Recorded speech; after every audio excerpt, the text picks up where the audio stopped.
La entrevista de la semana en Maray Televisión.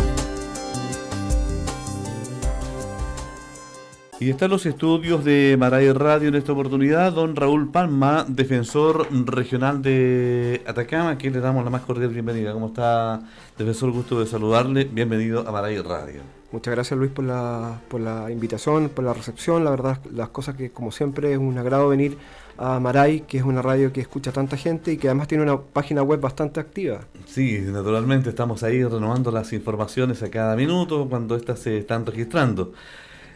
Bueno, usted en su calidad de defensor regional, don Raúl, hay varias cositas ahí que sí, queremos ir conociendo. Por ejemplo, ¿qué se entiende por defensa especializada, siendo lo menos técnico posible para que la gente pueda ir entendiendo? Por supuesto, la verdad es que, bueno, ustedes saben, nuestra sociedad ha avanzado enormemente, entonces efectivamente nosotros nos hemos diversificado en la defensa penal que entregamos, ya no solo enfocada, que es nuestra defensa principal, a todas las personas, digamos, sino que también con un matiz en cuanto a los grupos más vulnerables de la sociedad.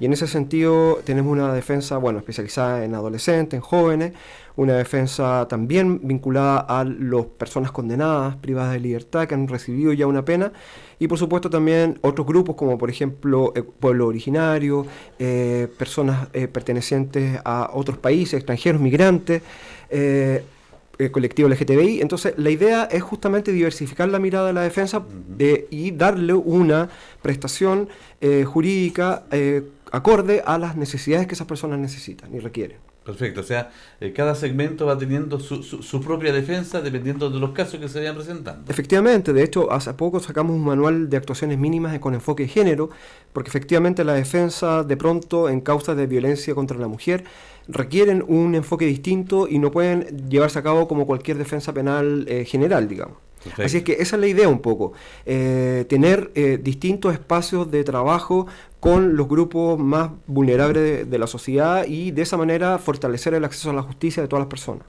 A través de Maray Radio y Maray Televisión estamos conversando con don Raúl Palma, defensor regional de Atacama. Se entiende, don Raúl, que se ha experimentado una baja en el número de juicios orales. ¿Debido a qué? Porque nos llama la atención debido a que todos los días sabemos de noticias relacionadas con delitos, algunos de alta connotación social. Entonces, ¿cómo se explica esto de que hay una baja en el número de juicios orales? Sí, la verdad las cosas que a nosotros nos preocupan mucho y bueno, y de hecho escribí una columna vinculada a eso, es un fenómeno a nivel nacional y también a nivel internacional, pero acá en la región se está dando de una manera bastante especial.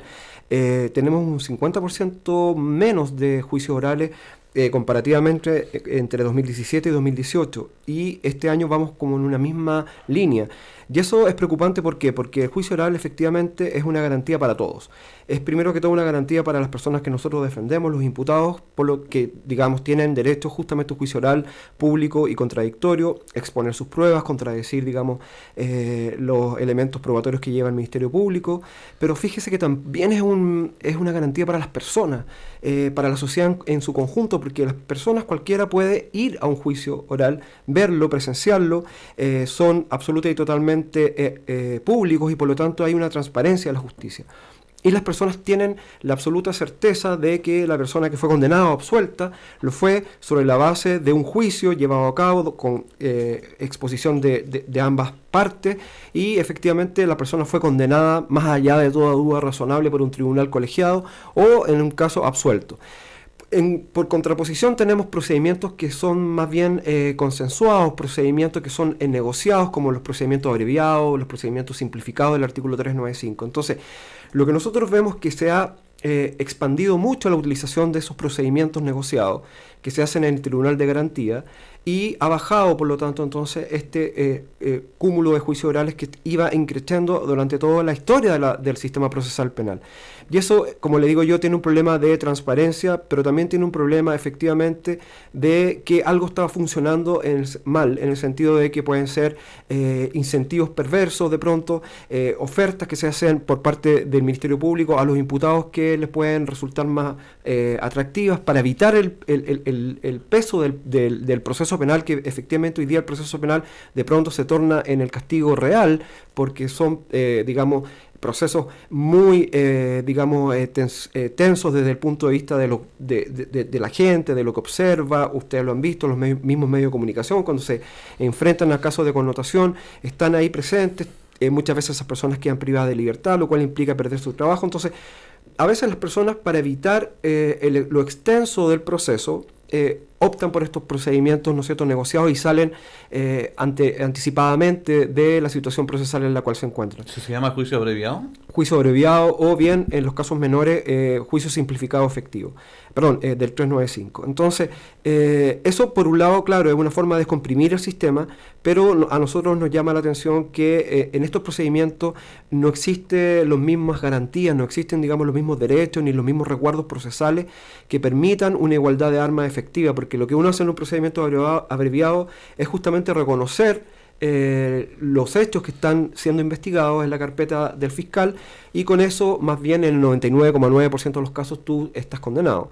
Entonces, ahí existe un problema, quizás un incentivo perverso. Como decía yo, los procesos penales cada día son más complejos para las personas que lo sufren. Por otro lado, estamos revisando nosotros nuestras actuaciones en el sentido de que qué estamos haciendo incorrecto, o si hay algún déficit en cuanto a que los defensores no están explicando bien el derecho que tienen todas las personas a un juicio oral público y contradictorio. Y estamos poniendo el acento en eso, porque es un fenómeno que no se da en todas partes y que hoy día, como le digo, tenemos un 50% menos de juicios orales.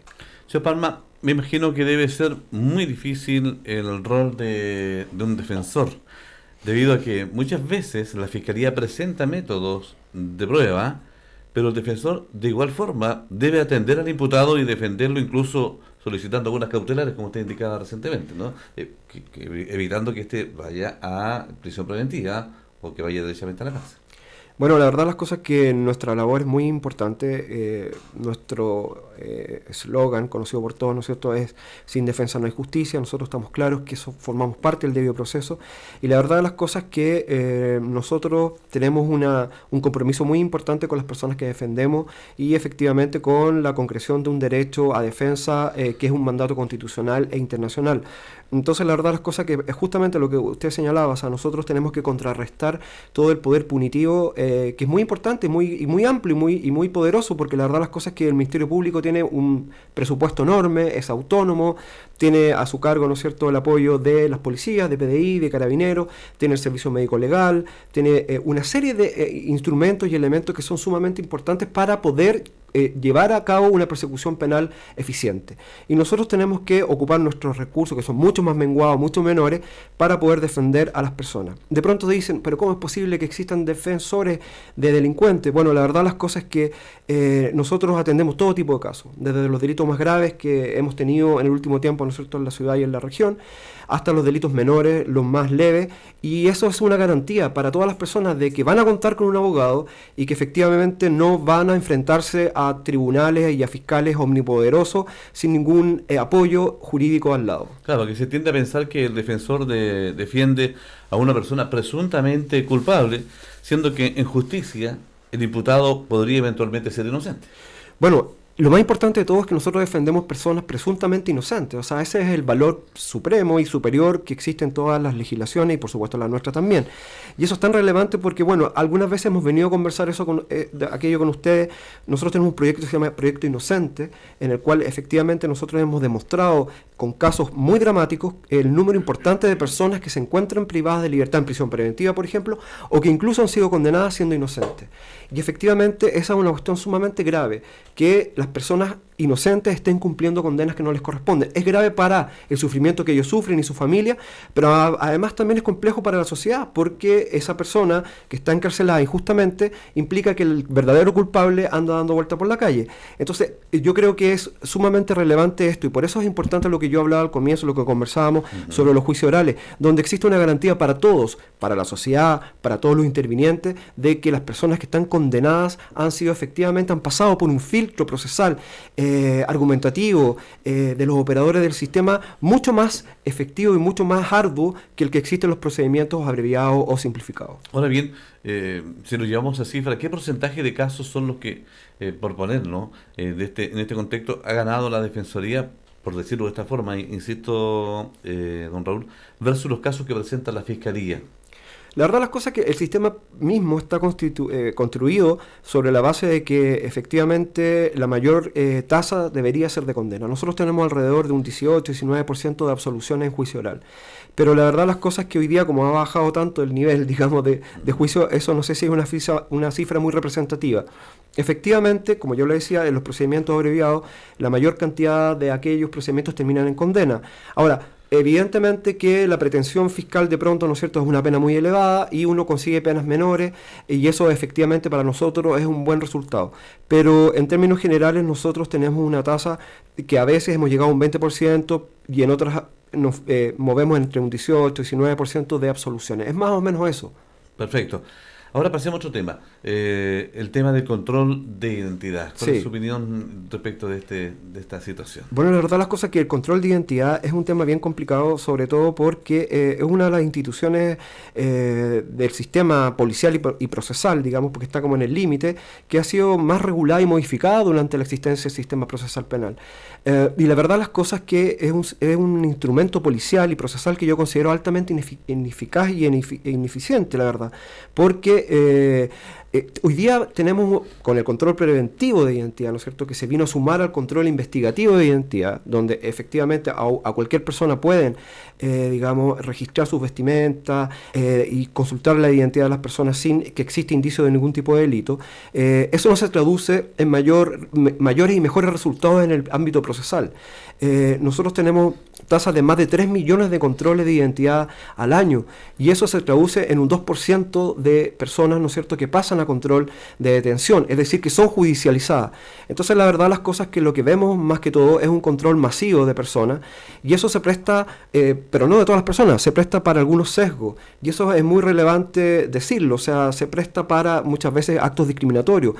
Tenemos un estudio que están todos, digamos, en la página web de la Defensoría Penal Pública. Nosotros estamos abocados a lo que se llama justicia abierta, tenemos todos nuestros datos, todas nuestras cifras al acceso de toda la comunidad y efectivamente vemos que hay comunas, por ejemplo en Santiago, las comunas más deprivadas económicamente, socialmente, donde más se controla.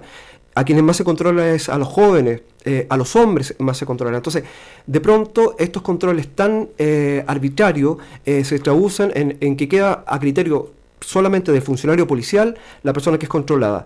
Y eso uno lo conversa de pronto en reuniones de camaradería con colegas, con otros profesionales, y le pregunta a uno, oye, ¿cuántas veces están controlados de identidad? Y efectivamente eso no le ocurrió a nadie, pero tú le preguntas a una persona de un determinado sector, de un determinado barrio, de una determinada edad, y de un determinado extracto socioeconómico y te van a decir, sí, efectivamente me han controlado una cantidad importante de veces. Entonces, por eso nosotros creemos que significa y tememos mucho la aplicación de esta figura que es, digamos, el control de identidad preventivo a los adolescentes. Creemos que ahí hay un problema convencional, fundamentalmente con la Convención de Derechos del Niño, que Chile suscribió, y por otro lado creemos que además de todo lo ineficaz que hemos señalado, no se condice con las cifras de delincuencia juvenil, que van a la baja sostenidamente en todo el país y en la región también. Pero la mayoría de los casos que se ha visto, excepto uno que apareció ahora, la banda de los Canosos, personas de 54, 70 años, algo atípico que se ve por primera vez en Chile. Sí. Pero la mayoría de los casos, por ejemplo, portonazos, asaltos con violencia, son menores de 16 años, hablando de 15, 14 años. A ver, sí, lo que ocurre es que existe un núcleo duro de jóvenes que ya están también de una u otra forma identificados que comete delitos. ¿Ya? Y ahí debería intensificarse y enfocarse el trabajo más de inteligencia de la policía. El mismo caso de este pobre niño, ¿no es cierto?, Cizarro, que ha sido una y otra vez, ¿no es cierto?, pasado a controles y institucionalizado innumerables veces. Hay un grupo de jóvenes que son reincidentes, pero es muy menor, y esos son los que cometen muchas veces los delitos de mayor connotación pública, pero en términos generales, y eso tenemos las cifras ahí y las podemos compartir, nosotros en Atacama a lo menos vamos cada vez más a la baja con las cifras de delitos en materia de responsabilidad penal adolescente, y eso ocurre en todo el país. Por un lado porque existe una menor natalidad, ¿no es cierto?, en el país, y por otro lado porque efectivamente hay menos reincidencia, aunque parezca extraño y parezca contra la creencia popular, mucha menor reincidencia en el ámbito adolescente. Entonces, yo creo que efectivamente hay delitos que son graves, que se reproducen de manera masiva en los medios de comunicación, que están vinculados a adolescentes, pero que es un núcleo muy específico y en el cual se debería trabajar más intensamente. Respecto del control de identidad, don Raúl Palma, defensor regional de Atacama, que está conversando con nosotros en Maray Radio y Maray Televisión. Respecto al control de identidad, se desprende de lo que usted indica que habría cierto grado de discriminación y también de estigmatización hacia los sectores más vulnerables en este sentido. Lo que pasa es que cuando se realizan, por ejemplo el año pasado se realizaron 4.453.739 controles, es decir, 13.000 controles diarios de identidad. Entonces, eso implica una masividad absoluta, es decir, controlar a una persona en la calle, eso es ya una restricción a la libertad ambulatoria, porque si uno, no sé, va a la panadería a comprar y un agente policial lo detiene para preguntarle su identidad, es ya una afectación a un derecho individual, cuál es la libertad ambulatoria. Y eso sin ningún parámetro, porque del artículo 85 del Código Procesal Penal, que es el control de identidad investigativo, está vinculado a un indicio, porque existe una presunción de un delito, porque la persona podría haber participado, porque pudo haber sido testigo de algún hecho delictual. Pero en este caso es controlar por controlar. ¿Para qué? Para revisar si esa persona tiene antecedentes penales. Y eso arroja una muy poca eficiencia, como yo le decía, un 2% de esa gente que es controlada, esos 4 millones y tanto de personas, pasan al sistema de justicia penal. Entonces, ¿qué pasa con todo el resto de las personas? ¿Quiénes son esas personas controladas? Y como les señalo, hemos hecho estudios muy serios sobre la base de que las personas controladas fundamentalmente son de determinados sectores sociales, de determinados lugares y barrios, de determinados rango etario. Entonces, efectivamente, no hay parámetros racionales objetivos que uno pudiera decir, bueno, se está aplicando de tal manera. Además, las cifras fueron obtenidas después de una batalla ardua, ¿no es cierto?, fundamentalmente por la Universidad Diego Portales, por académicos, porque la policía no la quería entregar. Y una de las razones fundamentales para aprobar el control preventivo de identidad cuando se promulgó fue justamente que iba a haber una accountability, un control ciudadano de cómo se estaba llevando a cabo el control preventivo, y las cifras no se querían entregar. Luego, vía transparencia, se tuvieron que dar, y se dio cuenta, por ejemplo, de esta situación.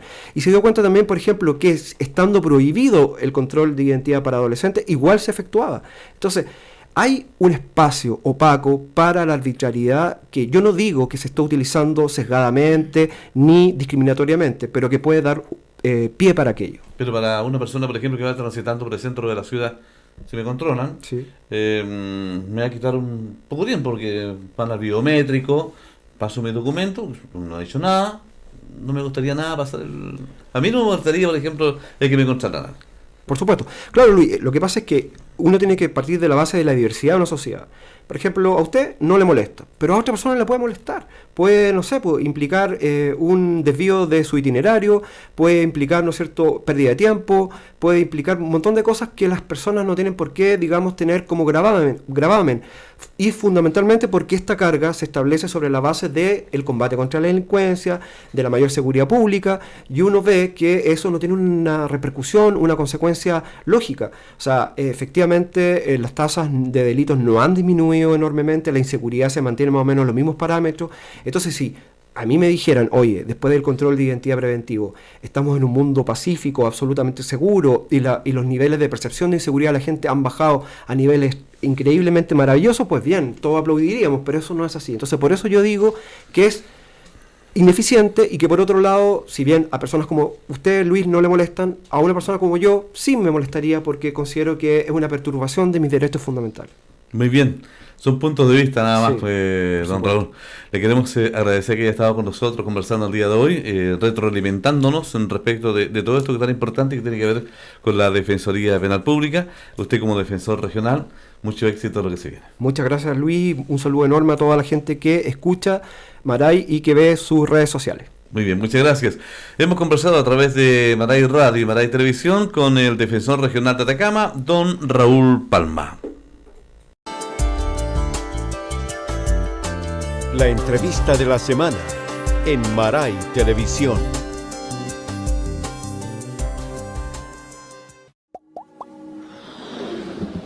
Fue una producción de Maray Radio y Maray Televisión.